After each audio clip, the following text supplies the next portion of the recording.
I'm Chris Berman. Well, let's get straight to the action. In our first game this week, we had the Lions stroll away with a 14-point win. Earl Little had yet another productive game, keeping his streak alive, but in the end, it wasn't enough to get the win. In a long-standing AFC rivalry, we had the Colts pick up win number 2. Darrell Jackson had over 50 yards receiving and helped his Seahawks beat the Cardinals. Bills, Ravens helped. Gary Baxter was able to step in front of this pass and pick one off, but he wasn't done there. The Ravens win this one by the final score of 34-0.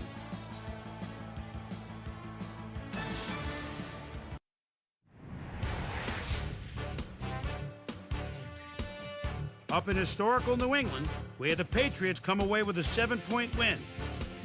Down at Pro Player Stadium, we had the Dolphins win this one to the tune of 13 points. The Titans defense came away with 5 turnovers in their victory at the HHH Metrodome. We had a big injury in this one, and Trey has the lowdown for us. Trey? All right, Boomer, thanks. In front of you, we've got the AFC Infirmary Report. And as you can see, they were hit hard this week. John Lynch sticks out on this list as one of the more costly injuries. A hairline fracture of the arm is the initial report, and the doctors are saying he'll be out for the rest of the regular season. There's a chance, however, they'll get him back for the playoffs. In front of you, we've got the NFC list, and as you can see, they could form their own mash unit. Marcus Robinson is probably the one that most leaps out at you.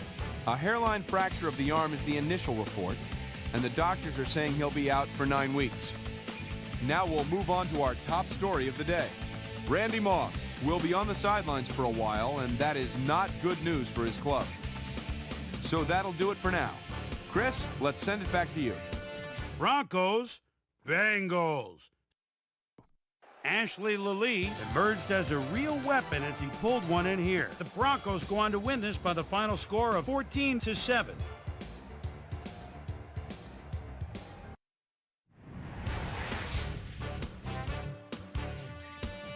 The Panthers lost at home and will have to hit the road to meet the Seahawks. Trent Green played well despite the loss and showed us why he's ranked up at the top of the league. The incomparable Jerry Rice had over 50 yards receiving and helped his Raiders beat the Saints. Bears, Buccaneers. Receiving, David Terrell was definitely a key as he was able to work his way open for a big one here. The Buccaneers go on to win this by the final score of 17-10.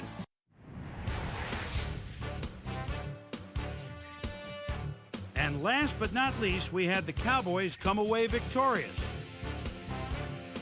So another week in the books here on ESPN, but what do you say we hand out a few game balls before we go? Here's my prime-time players. That'll do it, sports fans. I'm Chris Berman, and thanks so much for joining us here in the Bristol studios.